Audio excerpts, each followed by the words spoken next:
here, talk about the program, about Oregon State eCampus, and the main university as well, and then go through admissions process and all kinds of stuff. And we'll give you plenty of time at the very end of this presentation for your questions, where you get a chance to talk to me and to Autumn. Okay, so let's launch into it.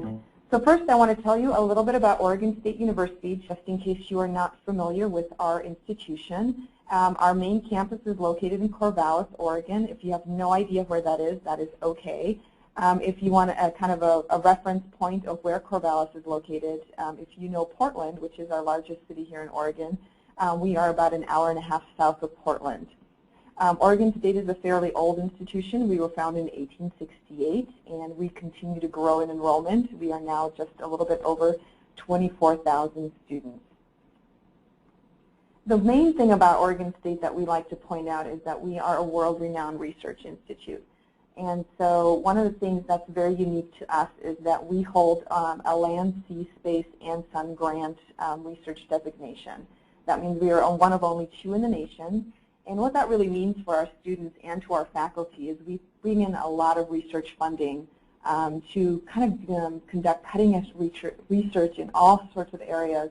And so students benefit by either participating in this research or gaining the knowledge from faculty who are conducting this research. We are also a world leader in several areas: natural resources, conservation biology, fisheries and wildlife, ecological engineering, and agricultural sciences, just to name a few. And OSU is regionally accredited by the Northwest Commission on Colleges and Universities. So a little bit about OSU eCampus. So Oregon State University is our main campus, and the online programs are offered through eCampus. So all courses are taught or developed by OSU faculty, so you get the prestige and the knowledge of our faculty through our online courses.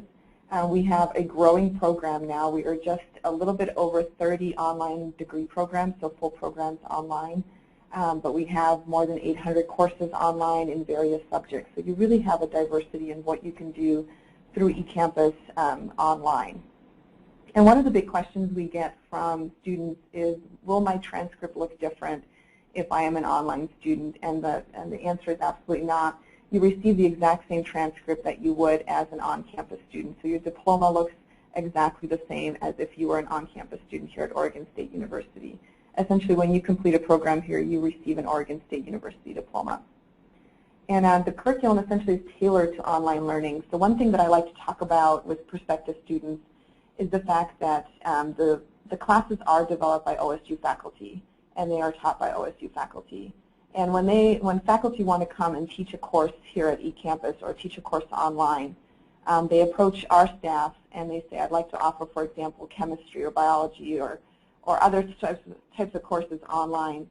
And our staff takes that content that the faculty has developed and essentially creates it into the best world for online learning. So they take best practices in online learning and then reformat the content for that. And the learning outcomes are exactly the same as you would have for an on-campus class.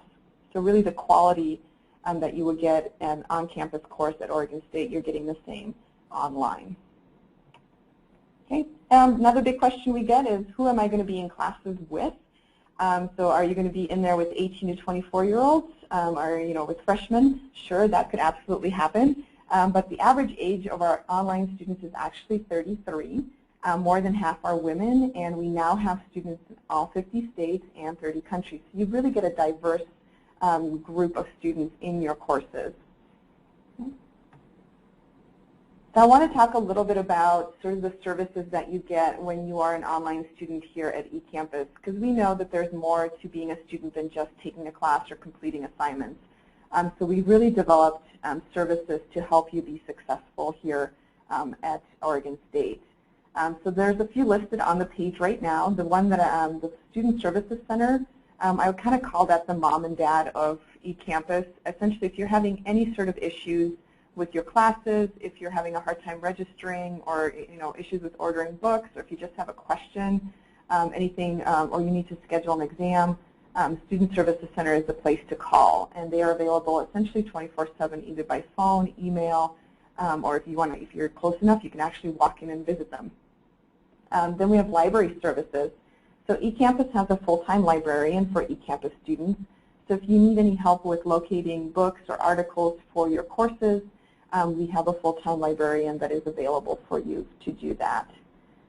We also have online tutoring because we know sometimes you get into a math class or a science class and you just need that extra help. We do offer online tutoring to our eCampus students.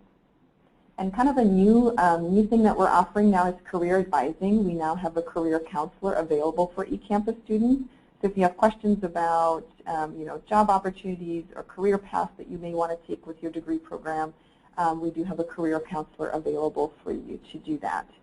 And then, of course, academic advising. If you're a degree-seeking student, you do get an academic advisor that will help you with your course selection, making sure you're progressing through your program and ready for graduation.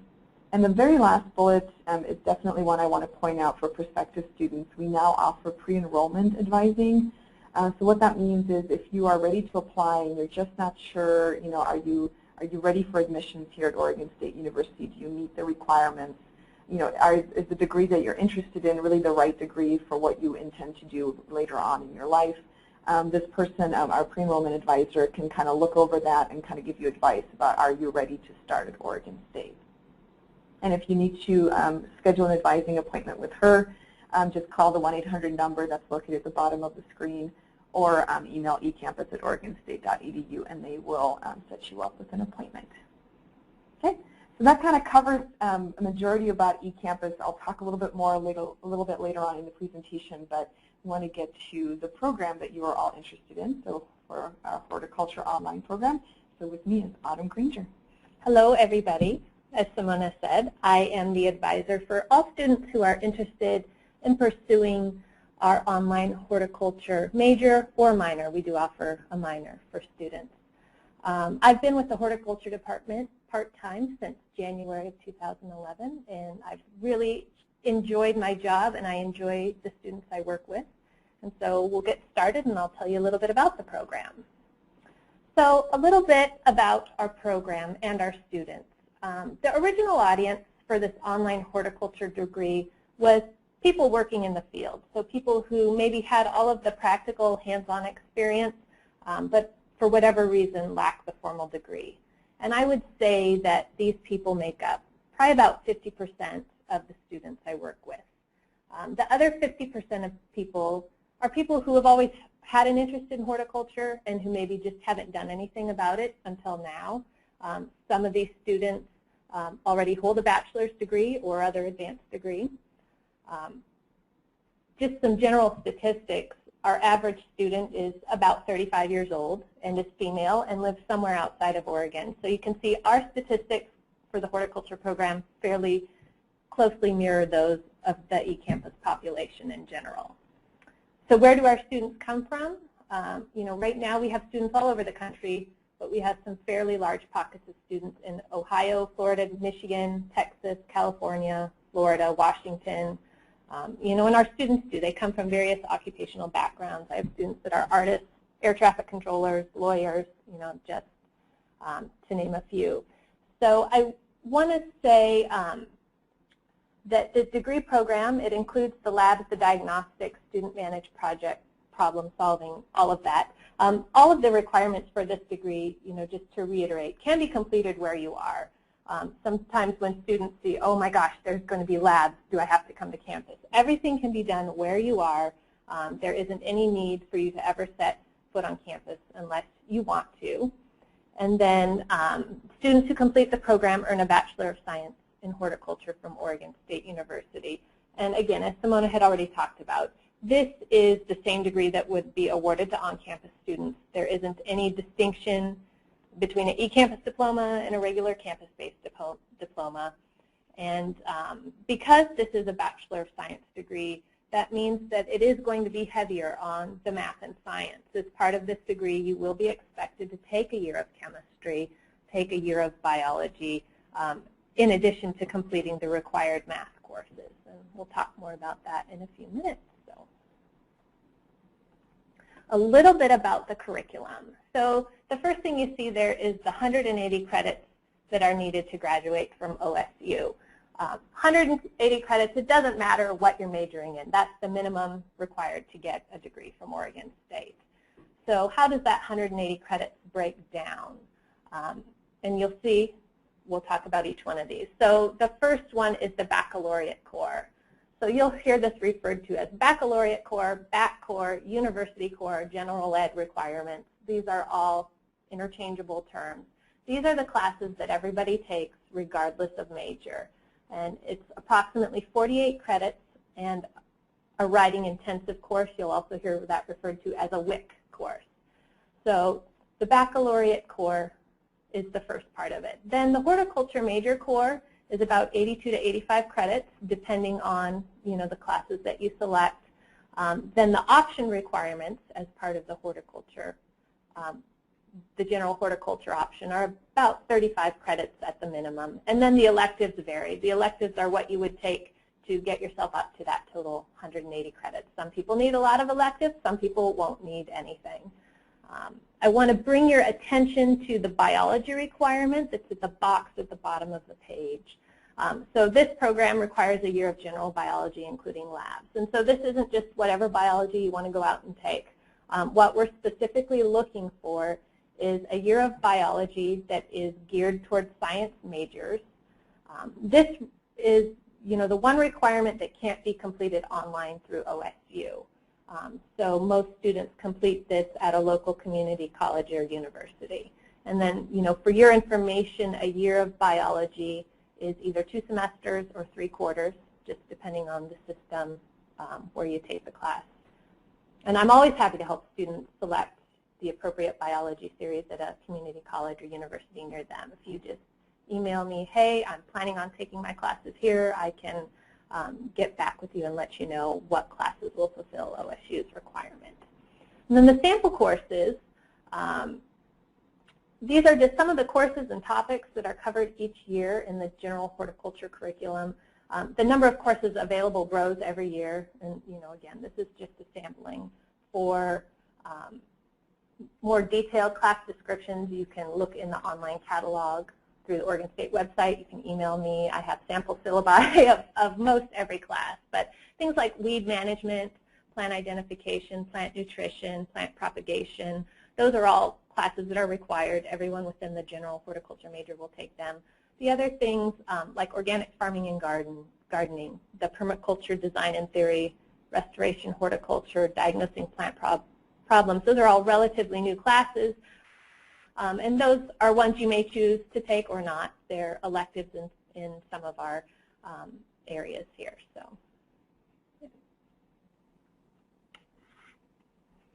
So next, the nitty-gritty, and we'll kind of scroll through this in chunks. This is what most people like to know about. This is the degree checklist. So on this checklist is everything that you need to know about, or every class you'll need to take to get your degree in horticulture from Oregon State University. So the first little section I want to talk about is the bac core.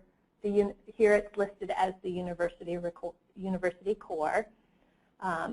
Again, these are the classes that everybody takes regardless of major. You can see the types of classes, the writing, the speech, health and fitness, perspectives courses.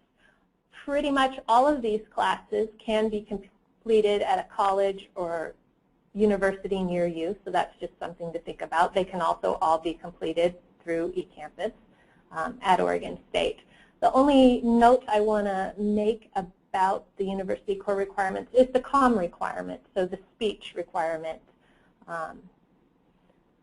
So recently, OSU has changed the requirement so that all students have to complete a speech or a COM course. And so these courses are not currently taught online by OSU. So if you don't come in with this requirement met, it might be the one other class that you might choose to take locally. You can also complete your COM requirement online through one of the Oregon community colleges as part of our degree partnership program. And that's a whole nother topic for a whole nother day. But it can be completed online if you wish. And so then we're going to scroll down to the horticulture major core. And so these are all the classes. The general science, you can see that's required, the classes within horticulture, and then the agricultural sciences. And you will take every single one of these classes. One thing that's unique about our program is we require all students to do an internship or a thesis as part of the program. And as I talk, I'll say internship because it's the more popular of the two options, but whatever I say about internship applies to thesis as well. So again, as part of the degree, students are required to complete a minimum of 6 credits of internship. And it's just another way to further tailor this degree to meet your needs. Internships can be done wherever you reside or wherever in the world you want to do one. And we have students complete internships for a variety of reasons, but I would say the two big ones are, one, to make sure that this is the field that you want to be in. And then the other reason is just to gain professional experience and contacts. Time and time again, when we talk with industry professionals, they can't emphasize enough how much or how important hands-on experience is in the field. I mean, sometimes the hands-on experience is more important than the actual degree. So we just want to make sure that all of our students leave the program having had some type of hands-on experience. And then the last part, we'll scroll to the top. You'll see general horticulture option requirements just under plant materials. These are the 35 or more credits you can see in horticultural production, ecology and sustainability, ecosystems courses, government policy, business, again. I want to say a couple other things about our checklist. One is that we're in the process of revising our eCampus option, which is going to result in a little bit different checklist than what you see here. The revised option is going to have new courses added to it under the appropriate sections, as well as some other minor changes to the option as a whole. And so we would expect that the changes will be in place by fall 2012. So students entering the program fall 2012 or later, again, will have a slightly different checklist.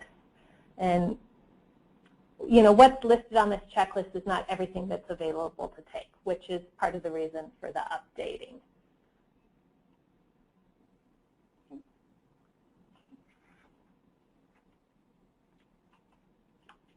So then just a little bit about our faculty.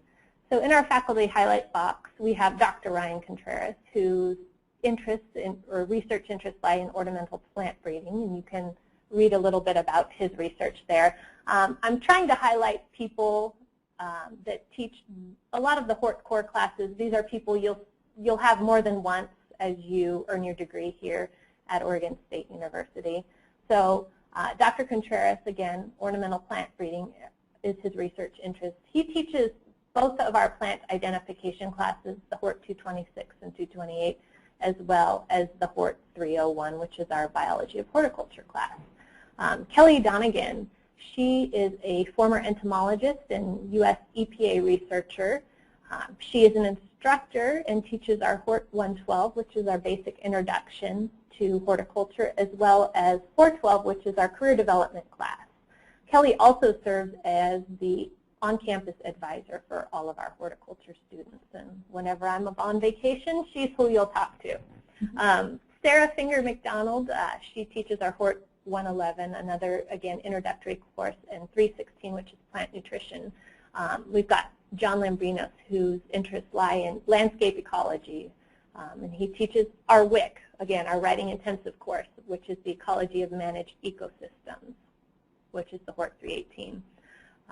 Weston Miller and Andrew Millison teach two pretty popular courses on our campus. Weston Miller, he's an extension faculty, and he works out of the Clackamas County Extension Office. He teaches Hort 260, which is our organic farming and gardening class, and his interest and research area lies in consumer horticulture. And then Andrew Millison is our permaculture instructor. So he teaches our introductory permaculture classes as well as permaculture certification and then an advanced permaculture class. And then last but not least, we have Rich Regan, his work focuses on agricultural and nursery crops, things like irrigation and water use, nutrition of nursery crops, plant problem diagnosis, that sort of thing. And he does teach our plant propagation course. And so that's just a little bit about the faculty that you will become familiar with. And then the career paths, You know, the field of horticulture, it really is diverse, and there are many ways you can go with a degree in horticulture. You can see some of the sample, you know, titles of prior graduates. We're really excited because this year we graduated our first 3 students from our online program in horticulture, and of the, you know, among the 3 of them, one was headed to graduate school, one is working for the EPA, and another one was working for the Forest Service. So even with that small sample of three students, you can get an idea as to some of the directions that the degree can take you. All right. So this is Simona again, and I am going to talk a little bit about the cost of programs. As we know, tuition is a major decision factor of whether or not you decide to attend here at Oregon State University online. So right now, our 2012-13 current tuition rates per credit for an undergraduate course is $260. And so a typical course at Oregon State is about 3 credits. So if you do the math, it's just a little bit under $800 to take a class. We do have financial aid, so if you're a degree-seeking student, you do qualify for financial aid. And what I encourage everybody to do is to go to the website that's listed on this page and really kind of do your research and read a little bit more about all the different financial aid options that are available. Big question we get asked is, are there scholarships or grants? And unfortunately for online students, there's not a lot available yet. We are trying to develop more options for our online students, such as scholarships. So more stuff is coming down in the future, but for now, the general financial aid is what's available. And I would just like to say, too, within the horticulture department, there are scholarships available for online students. So while there may not be as much from the university as a whole, you know, within the department, yes, we do award to eCampus students. All right. So if you are ready to apply, let me just talk a little bit about OSU's admission requirements. So all students apply directly to Oregon State University. So regardless if you're going to learn online or on campus, everyone applies to Oregon State. And the next thing you want to ask yourself is, are you a transfer first year or a post-bac student? So you want to determine which one you are, because that will help you which procedures you will kind of go through. So a transfer student is essentially anybody that has more than 36 credit hours of college credit. And so if you have less than that, you would be considered a first-year student. So a typical first-year student is someone who just graduated from high school. And then a post-bac, of course, is someone who holds a bachelor's degree already from either Oregon State or another institution and would like to gain a second bachelor's degree. So then you would visit oregonstate.edu/admissions and then follow the application procedures from there. And essentially what that means is you fill out an online application form. I believe there's a $50, $60 fee to apply. And then after that, admissions would notify you of your status from there. We advise students to apply at least 8 weeks. We're now saying even more like 10 weeks in advance of the term that you want to begin. So for example, for fall term, which classes start September 24th, you want to start thinking about making sure your application is in by August 1st. That's not a deadline, but that's kind of a best advice to us, so that you are ready to start on September 24th with no issues, such as ordering your books, making sure you're registered for classes, that you have gone through the orientation, all kinds of things as a new student, and you don't have any issues with beginning your courses.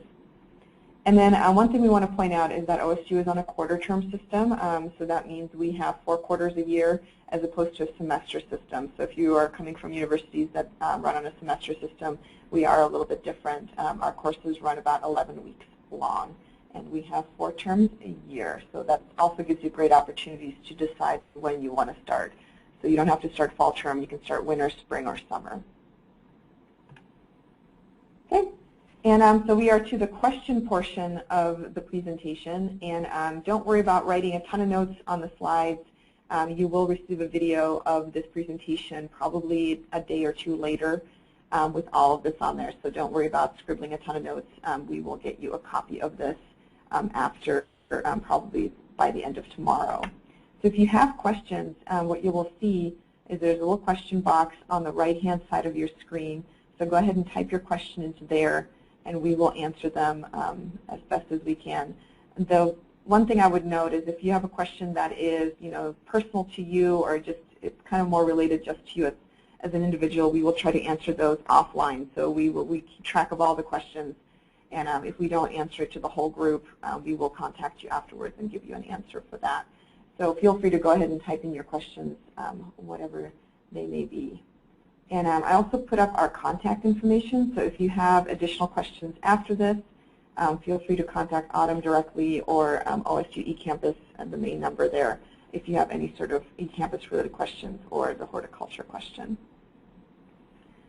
So one question we usually get, and maybe I'll ask this of Autumn, is what does an online class look like? So what am I expected to do in an online class? If you give us an example of some of the content or some of the ways that people learn online. Wow. So that is, it's going to vary. So what does an online class look like? What would you be expected to use? We use a system called Blackboard, and that's how students will access their online classes. It could be in one of any ways. I'm just trying to think of the best example. I think one of the things that's unique, well, not unique just to us, but one of the things that our eCampus does really well is to create. So, for example, we had a professor that came in and said, he would like to present statistics on whale migration in a manner that isn't just an Excel spreadsheet. He was tired of showing students on campus just a spreadsheet of data, and he wanted to make the data come alive. And so our program development team here at eCampus took the data and essentially created an interactive map that you could then trace. You can actually see the whale swimming around. It was an animation. You can click on it, get more information. You even saw the whale give birth at one point. It's like all of a sudden a baby whale popped up on the screen. It told you temperatures, all kinds of things about where the whale was at the time, where they're heading to, and things that were impacting them. So they essentially took a spreadsheet and made it into something visual and something that you can interact with. Okay. Let's see. Actually, this was probably a good Autumn question. So how many classes are considered full-time here at OSU? How many credits? So full-time is considered 12 credits, 12 or more credits. 6 credits is considered half-time. And for people who are using financial aid, 6 credits is typically the minimum that you need to take to receive financial aid. But 12 credits is considered a full-time schedule. And this person has a question about they are taking the biology requirement right now locally. Can they start in their OSU classes at the same time? Absolutely. Absolutely. This is another thing, though, I guess I would consider your financial situation and financial aid because one thing to know is you can't receive financial aid from 2 schools at the same time. So if you're taking biology locally and you're taking a class at OSU and you're using financial aid, financial aid can be used to pay for, one of those schools. The other's going to need to be paid out of pocket. But certainly, you can take biology at the same time you're taking OSU classes. And just a clarifying note on a point about the biology and the communication class, the speech class, and those are not currently offered online at OSU. So these would you either have to take at a local community college or another institute that offers it online. Just if you're going to do that, though, please check first to make sure those credits will transfer accordingly to Oregon State. Absolutely. Like I said before, if you have any questions with regards to biology or communications or any other class as well, feel free to contact me. As long as I can know where you're taking the class, we can look at it and double check everything for you. Another question is regarding, so this is about tests. A lot of folks have questions about how do I take a test if I'm an online student. So you want to talk about some of the options, or I can also talk about I'll talk about what I know about, and Simone can talk about the rest. So tests might be taken online through the Blackboard system with the instructor. They might say, okay, test is going to be open from 12 a.m. to 12 p.m. on Friday. Take your test sometime in between there. Instructors might also require you to use a proctor, so essentially like a third person to administer your test. It could be someone like a work supervisor, a library, another institution, and I know that through eCampus there is online test proctoring that Simona can talk about. Yeah, so we actually have a service here at Oregon State where we purchased an online proctoring service. So that means if you have a webcam on your computer, the service will set it up so that you can take your test at your own laptop or computer at home, and it is completely proctored, meaning that you are being watched while you take your test, so to ensure fairness. So that is a service that we now provide to our online students. So you don't have to leave your home and go to a testing center. You can actually do it inside your home. Okay. So I see a few more questions have popped up. Let me go through those real quick. There's a question about physical ed classes. Is that on the list of, and how do those work? How do those work? Well, as part of the backcourt, you're required to take it's HHS 231 and 241, and those are essentially lifetime health and fitness classes. So one is more of the 231 part is more of just the general health knowledge, things most of us should know by now, and if we don't, we're in trouble. The 241 is more the activity, or I guess I would say lab component. So you can do both online. If you, at a previous college, have taken any type of physical activity course, that will satisfy the 241 requirement, and you just then need to do the 231. So. Okay. And let me clarify, somebody has a question about the biology requirement. Is it needed prior to enrollment? And the answer is no. The biology requirement is needed to graduate, but you do not need it to enroll. And let's see, another question here. Yes, we will make the presentation available to you. So you will get a video of this actual presentation probably tomorrow, late afternoon. As soon as I can get it onto YouTube, you will get it in an email to you. So please look for an email, especially it'll come from GoToWebinar as opposed to eCampus. Let's see, I'm trying to read through all of these. You have a ton of questions. Some of you have questions that are very specific to you, so we will email you answers after this presentation. Regarding transfer credits, if you have questions about whether or not certain credits will transfer, you just kind of want someone to kind of look over unofficially your transcript and things like that, I would suggest using our pre-enrollment advisor service. So call the 1-800 number and ask if you can schedule a pre-enrollment admissions advising appointment, just to make sure, especially if you haven't been in a university for quite some time and you might have transfer credits from 20, 30 years ago. So you might want to have somebody just to look that over first. Okay. And let's see, any more questions? Question about foreign language. Okay. So not everybody will need the foreign language. Students who graduated high school in 1997 or later are required to have 2 years of foreign language. 2 years of the same foreign language taken in high school. If you graduated 1997 or later and don't have 2 years of foreign language from high school, then what you need is to do 2 terms at the college level. And pretty much any language, American Sign Language, French, Spanish, Japanese, anything, as long as it's the same language for either 2 years or 2 terms at the college level. And if you graduated from high school before 1997, you don't need to worry about it. And a question about, is it possible to take one or more of the courses in person at OSU? Absolutely. Yep. You can certainly come take classes on campus, any of them that you want to. So, yeah. Yeah, so one thing, as an eCampus student, you are a fully admitted Oregon State University student. So a lot of the same privileges that an on-campus student receives, you receive as well. So one of the things that we didn't mention is things like you can get an ID card, a student ID card if you wish. You can do that. We also have, if you are near enough to campus, you can get membership to things like our Dixon Rec Center. So you do have some of the same privileges as an on-campus student, and of course, taking courses on campus is absolutely one of them. And let's see if I missed anybody else's questions. Sorry, I'm trying to read through all of them. And again, if I didn't answer your question, it probably means we'll answer it offline, because maybe it's just a little bit more specific to you or it entails a little bit more in-depth information than probably for this presentation. Looks like a lot of the questions were around the biology requirement.